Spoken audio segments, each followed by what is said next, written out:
बिस्मिल्लाहिर्रहमानिर्रहीम। शुरू करता हूँ अल्लाह के पाक नाम से जो बहुत बड़ा मेहरबान नायत रहने वाला है। भाइयों, बहनों, दोस्तों और बुजुर्गों, अस्सलाम वालेकुम वरहमतुल्लाहि वबरकातुहू। हम आपको कुरान पाक से शिफा और वाक़यात के बारे में इस्लामी मालूमाती सिलसिलावार किस्त नंबर 26 में खुशामदीद कहते हैं। इस किस्त में हम बयान करेंगे सूरह अल इमरान का तारुफ। तो दोस्तों, बहनों, भाइयों, सूरह अल इमरान कुरान का तीसरा बाब एक ताकतवर भरपूर बाब है जो इस्लामी अकीदे के मरकजी मुख्तलिफ मौज़ूआत पर रोशनी डालता है, बशमूल अल्लाह की अजमत, वही इलाही का करदार, हदायत की अहमियत और नाफरमानी के नताइज। इस सूरह की इब्तदाई आयात खास तौर पर कुरान की नवीयत, इसकी इलाही माखज़ और इसके रहनुमाई के साथ आने वाली जिम्मेदारियों को समझने के लिए बुनियादी ढांचा पेश करती है। ये इब्तदाई आयात सूरह के गहरे तारुफ के तौर पर काम करती हैं जो अल्लाह की अजमत और इंसानियत के लिए हदायत के हतमी जरिए के तौर पर इसके किरदार को उजागर करती हैं।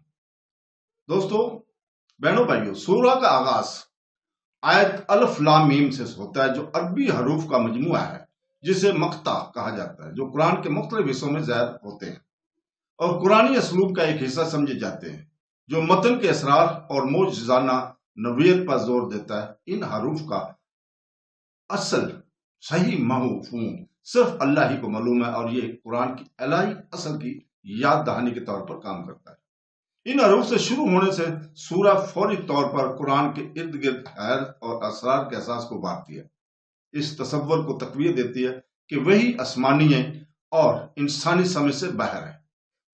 तो दोस्तों, इस पर असरार तवाफ के बाद सूरह अल्लाह की अजमत और मावराए पर जोर देने के लिए आगे बढ़ती है। इस आयत के साथ अल्लाह, इसके सिवा कोई महमूद नहीं, हमेशा जिंदा रहने वाला, कायम रखने वाला है। यह आयत अल्लाह की मुकम्मल वहादनीयत पर जोर देती है, इस्लामी अकीदे के मरकजी असूल तौहीद, अल्लाह की वहादनीयत पर यकीन की तस्दीक करती है। अल्लाह न सिर्फ खालिक है बल्कि पालने वाला भी है, जो जिंदगी देता है और कायनात को इसकी मुकम्मल देखभाल करता है। ये इब्तदाई बयान अल्लाह की बालादस्ती को तस्लीम करने की जरूरत और जिंदगी के हर पहलू में इसकी मौजूदगी और इसको तस्लीम करने की अहमियत की याद आनी करता है।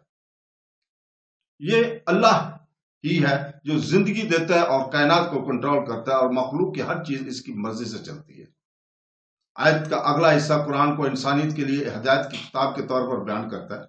इसमें कहा गया है कि वही है जिसने तुम पर सच्चाई के साथ किताब नाज़िल की जो इससे पहले की किताबों की तस्दीक करती है, और इसी ने तौरात और अंजील को नाज़िल किया। यह कुरान के हतमी और मुकम्मल वही के तौर पर किरदार को नुमाया करता है जो पिछले सहीफों की तस्दीक करता है। तौरात जो हजरत मूसा अलैहिस्सलाम को दी गई थी और अंजील जो हजरत ईसा अलैहिस्सलाम को दी गई थी। कुरान तमाम सबका अंबिया कराम के पैगाम की इत्तेहाद की आखिरी गवाही के तौर पर काम करता है। अगरचे पहले के सहीफे मखसूस बरादरियों पर नाज़िल हुए थे और इनके वक्त के मुताबिक बनाए गए थे, कुरान पूरी इंसानियत के लिए एक आफाकी रहनुमा है। इस आयत का एक अहम पहलू इस बात की तस्दीक है कि कुरान साबका सहीफों की तालीमात को बातिल नहीं करता बल्कि इनमें मौजूद सच्चाई की तायीद और तस्दीक करता है। तौरात और अंजील समेत पिछली किताबें खास कौमों पर नाज़िल हुई और वक्त के साथ साथ तब्दीलियों के ताबा रही, या तो इंसानी तब्दीलियों के जरिए या वक्त गुजारने के साथ। ताहम कुरान पाक को अल्लाह की तरफ से आखिरी और नाकाबिल तब्दीली वही के तौर पर शुमार किया जाता है, जिसका मकसद तमाम बनी नौ इंसान के लिए एक आफाकी रहनुमा के तौर पर काम करता है। इस तरह कुरान को इलाही हदायत की इंतहाई के तौर पर पेश किया गया है, जिसमें एक साला और मुकम्मल जिंदगी गुजारने के लिए आखिरी और जामिया तरीन हदायत मौजूद है। अल्लाह से डरने वालों के लिए हदायत। इसमें सूरह अल इमरान के आगाज में एक और कलीदी जुमला है। यह आयत इस बात पर जोर देने के लिए काम करती है कि कुरान महज कवानीन और कहानियों का मजमूआ नहीं है बल्कि हदायत का जरिया है, खास तौर पर इन लोगों के लिए जो अल्लाह से डरते हैं। तकवा जिंदगी के तमाम पहलू में अल्लाह की आगाही, इनकी मौजूदगी के बारे में मुसलसल ज़हन साजी और अमाल साला के जरिए इसे राजी करने की ख्वाहिश है। लिहाजा कुरान सिर्फ किसी के लिए नहीं है बल्कि खास तौर पर इन लोगों के लिए है जो अल्लाह की हदायत पर चलने की मुखलसाना ख्वाहिश रखते हैं और जो इस मर्जी के मुताबिक जिंदगी गुजारने के लिए पुरअज़म है। इसके बाद सूरह मोमिनों और काफिरों के दरमियान फर्क पर जोर देते हुए जारी रखती है। ये बताती है कि कुरान मोमिनों के लिए एक वाज़ह रहनुमाई के तौर पर काम करता है और काफिरों को इनके अंजाम से खबरदार भी करता है। इब्तदाई आयात उजलत के अहसास पैदा करती हैं, कारी को याद दिलाती हैं कि कुरान मजीद में मौजूद रहनुमाई सिर्फ अल्लाह के लोगों के लिए नहीं है जो ईमान लाते हैं, बल्कि इन लोगों के लिए भी आखिरी दावत है जो पैगाम को मुस्तरद करते हैं।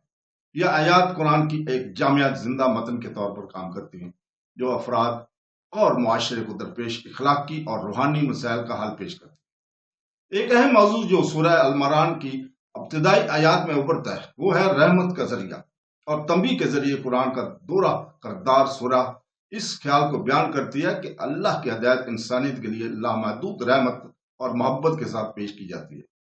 ताहम ये इन लोगों को भी खबरदार करती है जो इस हिदायत को मुस्तरद करते हैं, जो पैगाम को मसक करते हैं। ये दोहरा इब्तिदाई आयात में वाज़ा है, जहां अल्लाह की रहमत पर, इसकी रहनुमाई और इसके कुरान भेजने पर जोर दिया गया, लेकिन इसके साथ इन लोगों को सजा देने की सहूलियत को भी याद दहानी है जो कुफर अख्तियार करते हैं और इसके रास्ते से हट जाते हैं। इब्तिदाई आयात कुरान पाक की अहमियत की अहलाई अब्दी हिकमत मंबा के तौर पर उजागर करते हैं। इसे एक नाकाबिल तरदीद सच्चाई के तौर पर पेश किया जाता है जो वक़्त इंसानी मुदाखलत या बैरूनी क़ुव्वतों से मुतासर नहीं होता। कुरान पाक के एक अब्दी और नाकाबिल तख़य्युर वही होने का यह तसव्वुर इसके अलाही असल और इसके पैगाम के मुकम्मल सच्चाई पर मरकजी यकीन को तक़वियत देता है। हर मोमिन को तरकीब दी जाती है कि वो कुरान पाक से ताज़ीम के साथ रजू करे और ये तस्लीम करे कि इसमें जिंदगी के तमाम सवालात के हतमी जवाब भरे पड़े हैं। सूरह अल-इमरान आसमानों और जमीन की तख्लीक पर बहस करते हुए अल्लाह की कुदरत और हिकमत के निशानियों की तरफ तवज्जो मुतबल कराती है जो कुदरती दुनिया में ज़ाहिर होती हैं, और ये आयात अहले ईमान को अपने इर्द गिर्द की कायनात पर गौर व फिक्र करने और अल्लाह की तख्लीक के कमाल को, इसकी अजमत को गवाही के तौर पर पहचानने की तलकीन करती है। कुदरती दुनिया अपनी पेचीदगी खूबसूरती के साथ खालिक के वजूद और कुदरत की अलामत के तौर पर काम करती है। अल्लाह ताला इंसानियत को दुनिया को खौफ और आजिज़ी के साथ देखने की दावत देता है, ये समझते हुए कि जिस खालिक ने कायनात को बनाया, इसी खालिक ने इनकी रहनुमाई के लिए कुरान पाक नाज़िल किया है। अल्लाह और कुरान की अजमत पर बहस करने के अलावा ये इब्तिदाई आयात मोमिनों को रास्तबाजी की राह पर चलने और कुरान में फराहम करदा रहनुमाई पर अमल करने की तलकीन करते हुए सूरह का लहजा कायम करती है। इब्तिदाई आयात इंसानी जिंदगी के आखिरी मकसद की याद दहानी के तौर पर काम करती है। सिर्फ अल्लाह की इबादत करना, खुलूस ईमान और अमल साला के जरिए इसकी खुशनुदी हासिल करना है। सूरह अल-इमरान की इब्तिदाई आयात अहलाई रहनुमाई, अल्लाह की बालादस्ती, जिंदगी के आखिरी मकसद के मौज़ूआत को जबरदस्त तारुफ फराहम करती है। वो इंसानियत के लिए रहनुमाई के जरिए कुरान पाक के मुनफर्द करारदार पर जोर देते हैं, साबिक अलहामात की तस्दीक करते हैं और अल्लाही पैगाम की वहदत की तस्दीक करते हैं। आयात अल्लाह के लिए शौरी अकीदत और इसके अज़मत की एतराफ़ की अहमियत को भी उजागर करते हैं। इन इब्तिदाई आयात में सूरह इन इसबाक की बुनियाद रखती है जो इसके बाद आएंगे। कारी को ईमान, इताअत और अल्लाह की मर्जी के आगे सर तस्लीम खम करने की अहमियत को समझने के लिए तैयारी करते हैं।